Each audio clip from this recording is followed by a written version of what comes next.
Sobrang sobrang importante po, napakahalaga kasi yung pagiging patriotic, yung pagmamahal sa bansa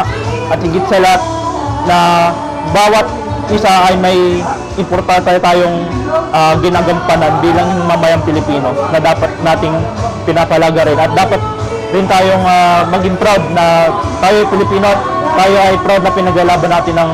bansa natin at higit sa lahat ang West Philippine Sea. Ito ang naging reaksyon ni John Denver P. Pavilion, BS Aircraft Maintenance Technology student sa University of Perpetual Help Dalta Las Piñas matapos dumalo sa isinagawang WPS Caravan ng Civil Military Operations Group ng Philippine Navy nitong 8 ng Mayo.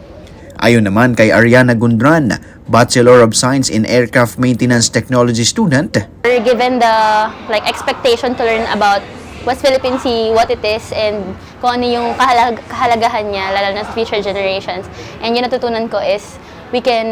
youth in general can be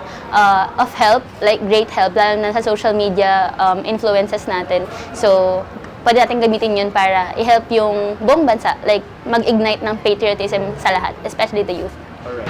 Ang mga saloobing tulad nito ay nagpapatunay na epektibo ang layunin ng WPS Caravan na palawakin ang kamalayan ng kabataan tungkol sa territorial defense at palakasin ang kanilang damdaming makabayan sa gitna ng hamon sa West Philippine Sea. kabilang sa mga inihandog na aktibidad ng Caravan ay ang static display kung saan ibinida ang mga kagamitang pandagat ng Philippine Navy, recruitment booth tungkol sa mga oportunidad sa loob ng serbisyo. Pinangunahan naman ni Commander Lady Chatterley Alvaro Sumbeling ang educational sessions na tumalakay sa legal, historical at pangkasalukuyang konteksto ng WPS. Bukod nito, inawit din niya ang orihinal niyang kanta na pinamagatang WPS Akin Ka.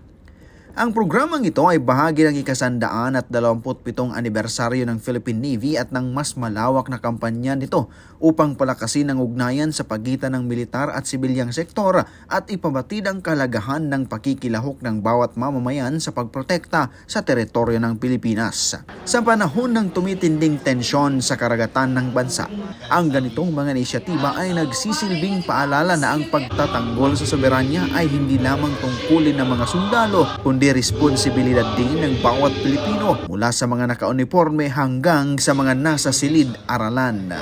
Mula rito sa University of Perpetual Help Dalta sa Las Piñas City, ako si Apprentice Seaman Journalist Brian Chin Abe nag-uulat para sa Oras ng Mandaragata at Mandirigma